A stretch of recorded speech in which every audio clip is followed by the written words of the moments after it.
is where he would actually plead not guilty or guilty. And then you would have the setting of the trial.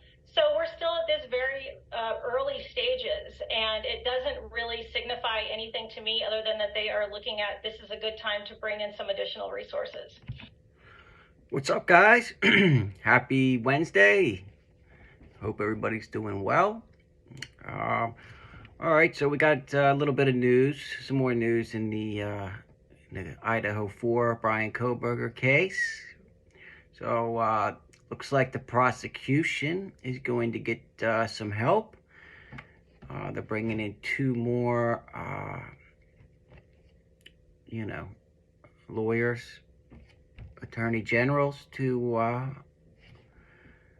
help on the Kohberger case. I don't know. It's kind of weird timing, right? They're coming on right as this Bethany Funk information's coming out. But I really don't think it's anything too significant. I mean, although we didn't know that Bethany had said anything to law enforcement this whole time, law enforcement has known that Bethany has talked this whole time, right? So there's still, and law enforcement is still 100% behind. Kohberger is the guy. He did it. He acted alone, right? I mean, that's what they're basically saying. It's not like they're letting Kohberger go, right? Because they already know what Bethany said. So I'm not too worried about it. I still think Kohberger committed these murders. I still think he is a killer. And that's what I believe. But let's see what Newsnation's got to say about these 2 new lawyers for the prosecution. The preliminary hearing is in June. It seems like they would really have to get these new attorneys up to speed, which, I mean, there's a lot of evidence we know in this case. Absolutely. They're going to have to come up to speed, and they're probably all going to be working on different aspects of the case in certain ways. As we know, there's a lot of scientific evidence in this case. There's DNA. We know that there were some scientific evidence that was returned from the search warrants. We don't know what the results were, but we can presume that there's going to need to be some laying of the foundation, so to speak, where they bring in experts to testify, to get in that scientific evidence. We know there have been thousands of pages of disclosures, although we don't know what they are. We can at least see that much. So there is going to be a whole lot of evidence, and it's going to be a coordinated effort from all of these attorneys involved, for sure. Let me ask you this, because I get this question a lot, Jessica, and even one of my prosecutor friends from another state asked me today, why hasn't there been a grand jury? Why not have the grand jury come in? Because it's my understanding, at least in other states. Real quick, Jessica Bublitz. I think that's how you pronounce it. Somebody else can take a stab at it. Bublitz. But anyway, she's good. She knows what she's talking about. At least it seems like. It's that you then would not have to have the preliminary hearing. Why have we not seen a grand jury in this case? We may, and I expect that we likely will. I would not be surprised at all if sometime in May they convene that grand jury. Yeah, and keep in mind that if they do have this grand jury hearing, right, then they might not even need to have this preliminary hearing that Bethany needs to go to.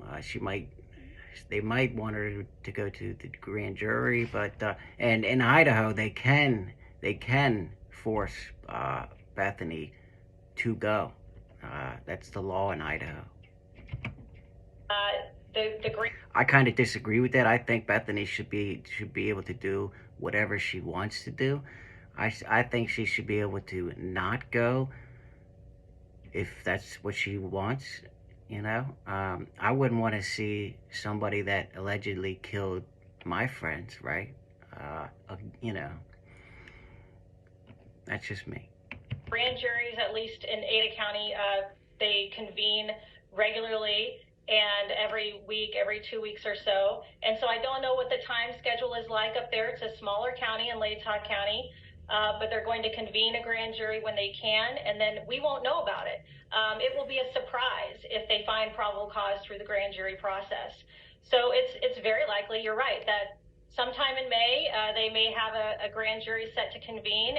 And remember, all they have to do is present probable cause, you know, and then to be able to have enough evidence to go to trial, right?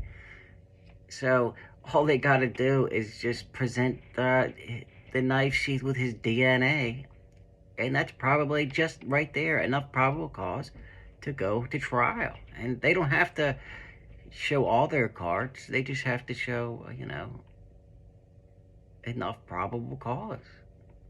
That's it. And they may find probable cause, and then that preliminary hearing will just disappear. It'll be vacated and no longer necessary.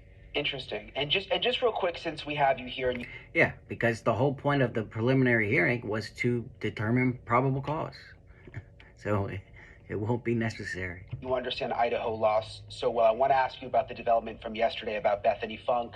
They're trying to get her to have to come and testify at the grand jury. She's in Nevada. Can they actually force her with her being out of state? I do believe they actually can force her to come That's what, like I just said. I mean, that's Idaho law. Testify based upon the Idaho law. It's the Idaho law that applies. I know that her attorney cited a lot of the Nevada law, which apparently is a little different than what we have here in Idaho. But I do believe that they can compel her to come testify pursuant to Idaho law at that preliminary hearing, as they have done. I don't think it's going to change the outcome. I know they've stated that they believe that there's something exculpatory there potentially. Could be very minor. I actually agree with her attorney. Yeah, I can't wait to find out what it actually is that they think is so exculpatory. You know what I'm saying? I can't wait for this trial. in the sense that she said this is not a mini trial, and there's no weighing of the evidence regardless of what she has to say. It's going to be a matter of what is the prosecutor presenting, what is their evidence, because all they have to do is show substantial evidence on the elements of the crime, and if they do that, then they've established probable cause regardless of anything that the defendants produces. And it's so interesting what you say. I haven't thought a lot about it. I mean, if they have this grand jury behind closed doors in secret sometime next month, we may not even Yeah, so what she just said is, even if the defense shows some kind of evidence that maybe could prove towards Kohberger's innocence, if the prosecution has enough probable cause, it doesn't matter. They still are going to go to trial. Does that make sense? This might be a moot point. We might not even have a preliminary hearing. Jessica Bublitz, thank you so much for coming. Bublitz. Okay, that's how he says it. But anyway, hope you guys liked it. All right, we learned something today, right? 2 more lawyers for the prosecution, basically, and we learned a couple other things. So just hit that like button for me, and until next time, True Crime King, out.